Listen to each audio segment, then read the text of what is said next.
title of my talk is The Story of Stories, which I realize is a little grandiose. But I'm not the one who called the last section godlike technology, so I feel okay. I'd feel okay about this. So there are so many stories in the world today. Right? More stories, I would say, than there have ever been before. I don't have statistics to back this up, but there are more people in the world today than there have ever been before, and more people means more stories. And I think there's no question that those stories are more widely accessible now than they have ever been, thanks to the internet and ebooks and self-publishing. But there is one story that rises above them all, one story that is central to Western culture, a story that is read and reread, passed from parent to child. Okay, so this is a joke. But I do want you to keep it in mind. I want you to keep it in mind because I'm going to come back to it. Now, the story of Western culture was and remains the Bible. Now, there's a difference between being the story and being a story. Right, so, Snow White, for instance. Right, we think of Snow White and we picture the Disney version, which is the iconic version for almost all of us. But we know that the Disney version of Snow White isn't the story of Snow White. Because we know that the Disney version, like so many others, goes back to the version produced by the brothers Grimm, right, many, many years ago. And that version, we also know, is not the version of the Snow White story, because the Snow White story is a folk tale. Right? Its origins are lost in the mists of some archetypal storytelling. So when the version of the Brothers Grimm and the version from Disney aren't the same, we're not that bothered by it. And when the latest version is quite different still, no one is losing sleep. Right? This isn't just true of folktales, right? There are some characters that are so compelling, they leap out of the pages of their story and into entirely new stories. So Arthur Conan Doyle gave us The Adventures of Sherlock Holmes. And since then, we have been blessed, really, with Sherlock upon Sherlock upon Sherlock upon Sherlock with no end in sight, and then without anyone complaining that any given Sherlock isn't the Sherlock. But there are some stories that become fixed, authoritative, and canonical, such that to render them in any different way becomes problematic, if not impossible. So, for instance, when the movie version of Harry Potter comes out, or Lord of the Rings, you end up with people yelling at the movie screen, that's not the way the story goes. They skipped that part of the story. Right? That's not in the story, and so on. Now, I understand people get crazy about Harry Potter and Lord of the Rings. Right? There is no accounting for the way that some people just get absolutely fixated on the accurate representation of a fictional landscape. Which brings me happily back to the Bible. Now, you may not have seen it, but surely you remember when it came out, right? The Noah movie, right? Starring Russell Crowe as surely the chubbiest vegetarian in the ancient world. Now, some people in some quarters were upset by the film's explicit environmentalist messaging. But people on every side of the aisle got all up in arms about the characters that we fondly came to call the rock monsters. If there were ever an opportunity for people to stand up at a movie screen and say, that's not the story, this would appear to be it. Now, the Bible is interesting this way.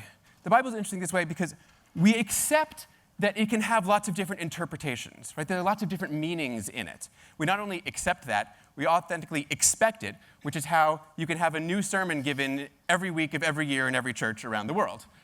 Right? We expect that the Bible generates lots of new meanings.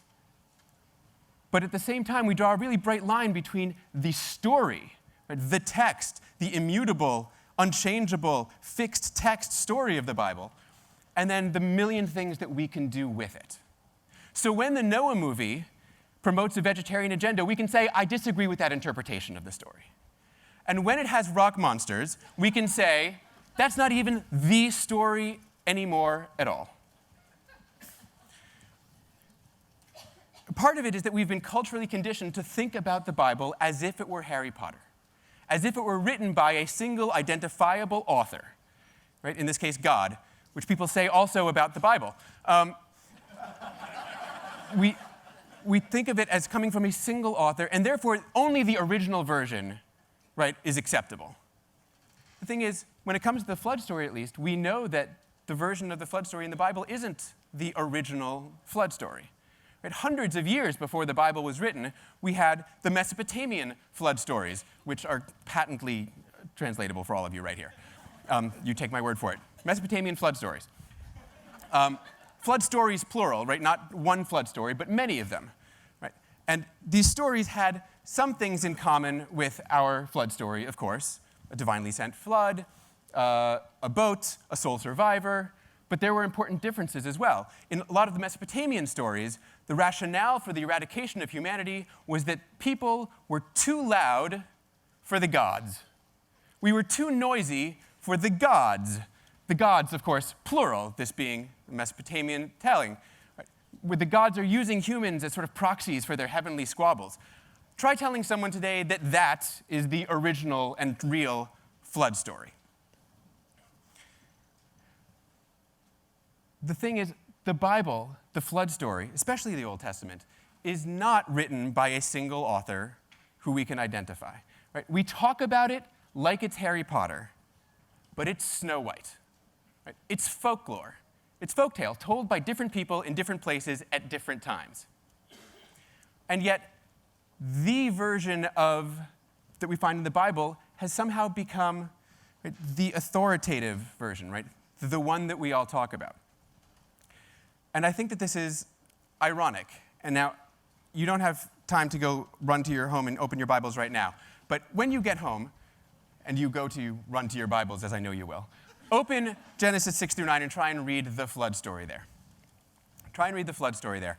I think you'll find it more difficult than you would imagine. I'm not going to go into all the details now, but I'm going to give you a quick rundown. How many times does God tell Noah he's going to bring the flood? Twice. And how many animals is Noah supposed to bring on board? This one should be easy, right? 2, right? One of each, male and female, except also 7 pairs. So there's an extra 14 of each animal that no one was accounting for. And the thing is, it says to do these 2 things, and then it tells us that Noah did them both, which means that ark was a lot more crowded than anyone ever thought it was. Where does the water from the flood come from? Does it fall from the sky like rain? Does it shoot up from the ground like a fountain? Both? How long does the flood last? Everyone knows this one, 40 days and 40 nights, except for the part where it says clearly 150 days. How many birds does Noah send out? Who remembers the raven, right, from this story? How many times does God tell Noah he's never going to bring another flood? Twice. And here's one that's not in the movie, and almost nobody talks about. After God has told Noah to take animals on board to save life, to preserve life for after the flood. And when at the end of the flood, God has said to the creatures, to the animals, go forth and multiply and fill the earth. After all that, immediately after that, why does Noah think that it's probably a really good idea to take those saved and blessed animals and kill them? Long story short, the biblical flood story is actually 2 flood stories. And this is something that scholars have known for literally hundreds of years and may sound familiar to the people who saw me here last year when I said something similar about creation. 2 flood stories, and neither one of them is the flood story, right? If you tried to make a movie out of either one of these, you'd have people standing up and yelling at the screen, that's not the story. But the version in the Bible isn't the story either, because it's got all of this. No one's telling a flood story with 7 pairs of animals and 150 days of rain. No one's telling that story. That's not the flood story. We have to accept that the flood story, as we think about it, is an interpretation that picks and chooses, bits and parts, giveaway, picks and chooses, right, from different aspects, so that we get the story with a pair of animals and rain and 40 days a dove, and the one that ends with a rainbow instead of with all the sacrificing, right?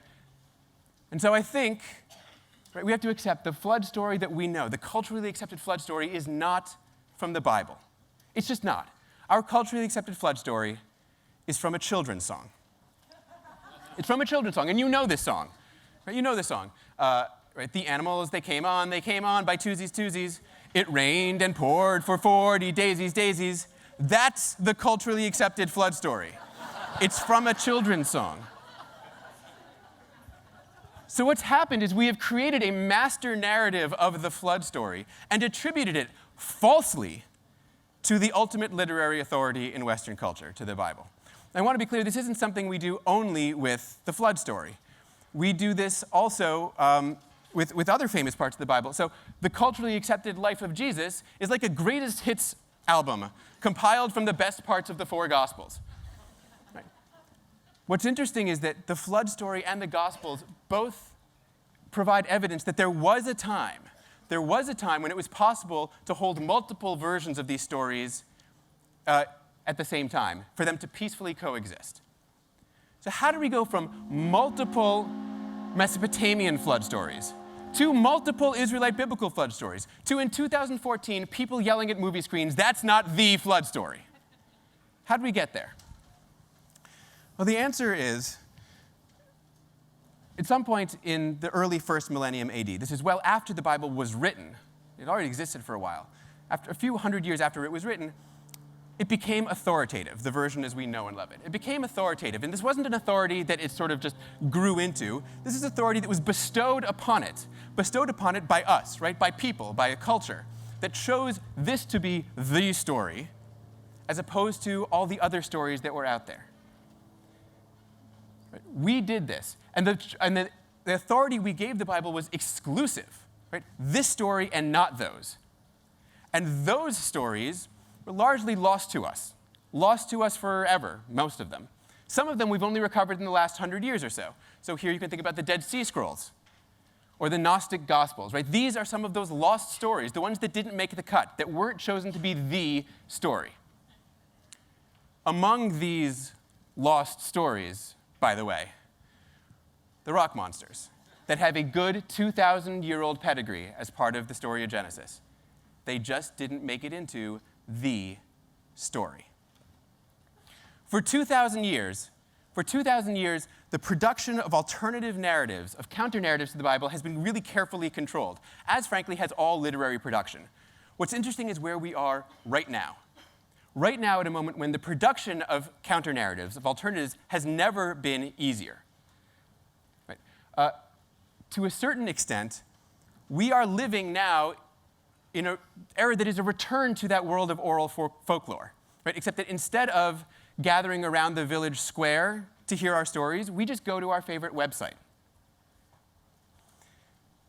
The production of counter-narratives is no longer frowned upon as it was for so long. It's now the absolute norm, right? Fully half the internet, as far as I can tell, is fan fiction. Right? Production of counter-narratives is absolutely the norm. So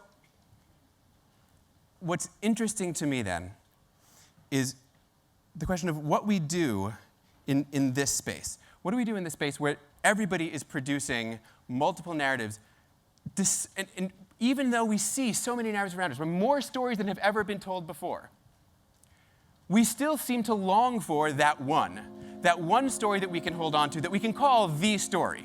Right? Even though it's historically indefensible, even though it's at odds with everything we see around us, we still long for that one story, the story. Because storytelling is how we make sense of ourselves. It was then and it is now. It's how we understand our place in the world and our relationship with others. Too many stories can be existentially confusing. So we choose one. We choose one to be the story. Even though we know that it may not be any more valid than the one we didn't choose. And that's fine. The problem is when we forget as a culture that we chose the story. Because when we forget that we chose, we end up imposing our story on other people. My story will become authoritative for you. Your story, your alternative story, becomes like vilified and even at times criminalized. We end up yelling at movie screens, that's not the story. So the lesson here to leave with. When we read the stories we read, and when we choose the stories that we still choose, and when, as we are here, I think, when we create the new stories we create, right, to remember, what is the story to us is only a story to them. And every story is the story to someone. Thank you.